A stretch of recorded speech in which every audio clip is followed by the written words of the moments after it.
Hi, my name is Quinones Miller.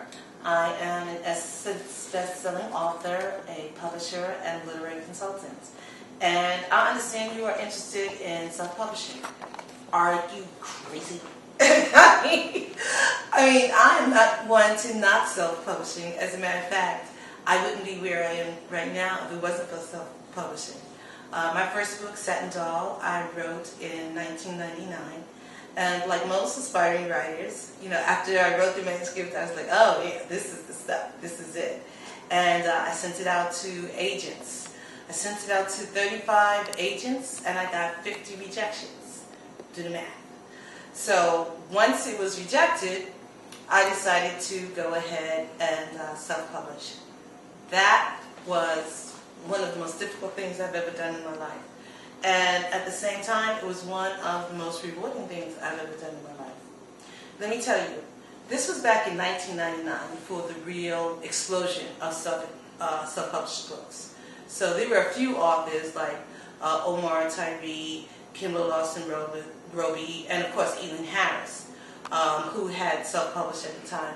But there was very, very little information out there. Of course, I got the Dan Poynter book, Self-Publishing Manual, but it really didn't help. It taught me some things, but it didn't teach me a lot. For instance, one of the things that it didn't teach me is that if you order 3,000 books from a printer, well, you better have some place to store 3,000 books. So this big behind truck comes up to my street in West Philadelphia. I'm living in a one-bedroom, two-story walk-up. And this big behind truck pulls up in front of my house with 3,000 books. And they want to drop them off. And I'm like, oh, no, you can't do that. And the truck driver is saying, well, I'm going to leave them somewhere and it's going to be on the sidewalk. So the neighbors helped me carry 3,000 books upstairs up the 2 stories up to my apartment, to my one-bedroom apartment. There were 83 cartons of books. Let me tell you something. There were so many boxes of books that we had to take my couch and put it out on the front stoop. That night, someone stole the couch. That's self-publishing, okay? And it was after I ordered 3,000 books that I talked to another self-published author, and I was like, oh, guess what? I'm going to be a self-published author too. I'm going to have my book launch party on December 7th. And he was like, oh, that's so cool. How many books did you order? I said, 3,000 books.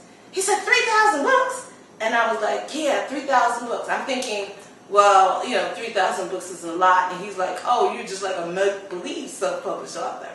Well, so he said 3,000 books. And I'm like, 3,000 books. But I know that's not a lot. But see, what I figure is I'll sell that 3,000 and I'll turn it over, turn over the money, and then I'm going to order 5,000 books. And he's like, 3,000 books? And I'm like, yeah, no, that's not a lot. But, as soon as I make the money, I'm going to turn it over and I'm going to order 7,500 books. And he's like, 3,000 books. So now I think he's stuck on stupid, right? And I'm like, well, like I said, I'm going to take the money from that, I'm going to turn it over, and then I'm going to buy like 10,000 books. He's like, are you crazy? There is no way you're going to sell 3,000 books. And I'm like to myself, like, why? Because I'm one of those people who buy books constantly. I have books everywhere in my house. And I'm figuring everybody else in the world is like that too. Well, he breaks it down to me. He says, you'll be lucky if you'll sell 500 copies of your book in a year. And I'm like, 500 in a year? I gotta sell 1,000 copies in 3 months. Because I took an unpaid leave of absence from my job for 3 months. The rent was going to be past due. I had already gotten a notice from the Philadelphia Electric Company that, they wanted their money. And I was at the point where I was moving my car from one street to another. You know what I mean, repo. So when he tells me that, I start freaking out. So he's like, well, calm down, Karen, calm down, Karen. If you're a really good salesperson, you might be able to sell 1,000 books in a year. Well, that wasn't going to help me too much, especially since I had never sold anything in my life, including, I've never sold lemonade or Girl Scout cookies, So I thought about it, and I thought about it. And the best thing that could have happened is that I had never taken a marketing or business class in my life. Because I decided that, we have to sell these 3,000 books in the 6 months. Well, we sold those 3,000 books in 3 weeks.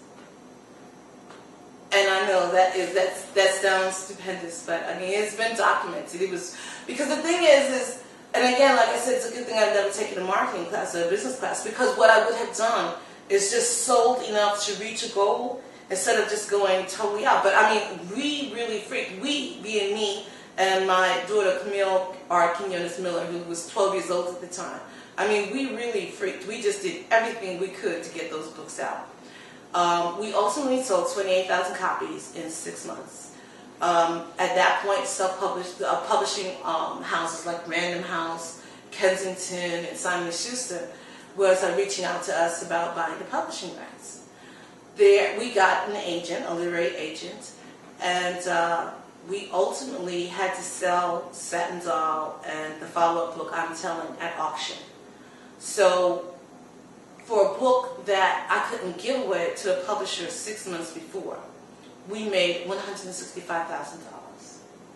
We then went on to publish Using What You Got, Ida B, which later was retitled to Uptown Dreams. And by the way, there's a movie, Uptown Dreams, coming.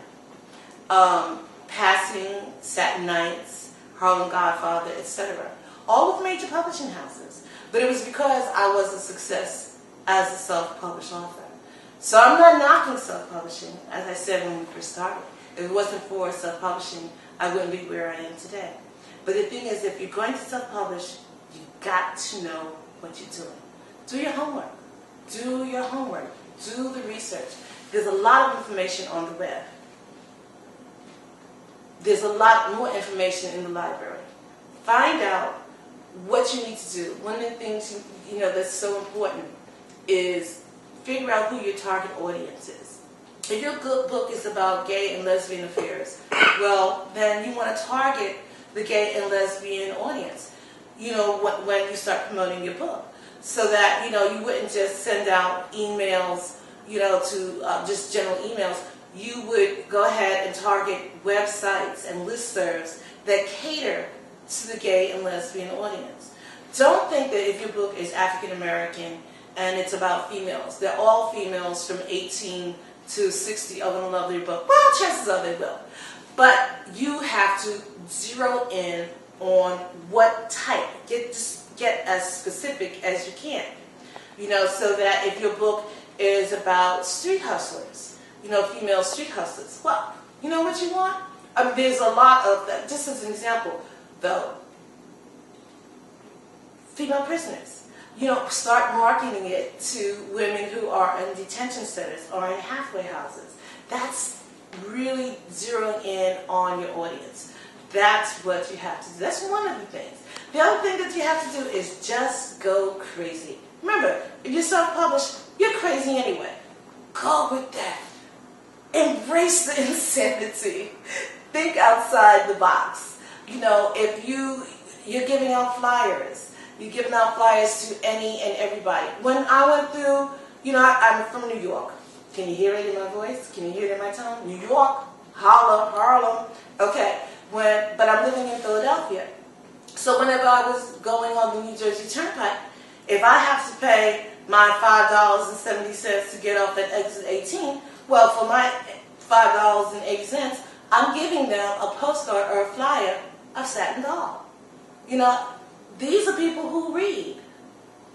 Okay? When I go to the supermarket and I'm paying them my money, I'm giving them a flyer or a postcard of Satin Doll.